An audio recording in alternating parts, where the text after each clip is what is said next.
Beautiful Malino 2025 digelar meriah di Kota Malino, Kabupaten Goa, Sulawesi Selatan. Ribuan pengunjung dari berbagai daerah memadati kawasan wisata dataran tinggi tersebut.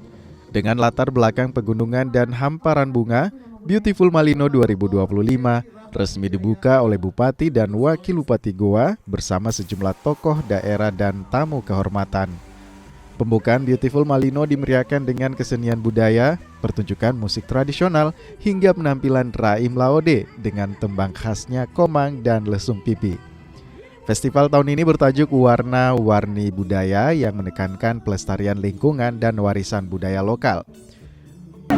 Pastinya ada event target karena untuk masuk ke dalam kalender nasional kita harus mempersiapkan segala sesuatunya itu dalam bentuk kebudayaan. Jadi tadi konsep budaya kami tonjolkan karena itu menjadi modal utama untuk kita bisa menjadi bagian dari kalender nasional. Untuk wisatawan sendiri, Bu, malam ini Beautiful Malino dikemas dengan budaya asli daerah Goa dan ditargetkan menghasilkan pendapatan asli daerah sebesar 10 miliar rupiah. Kegiatan Beautiful Malino ini adalah kegiatan pemerintah daerah di Kabupaten Goa yang memang kita sudah laksanakan dari pemerintah sebelumnya, kemudian kita lanjutkan sekarang. Hanya memang konsep yang sekarang ini cukup berbeda karena kita menampilkan secara kultur budaya keaslian dari Kabupaten Goa itu sendiri.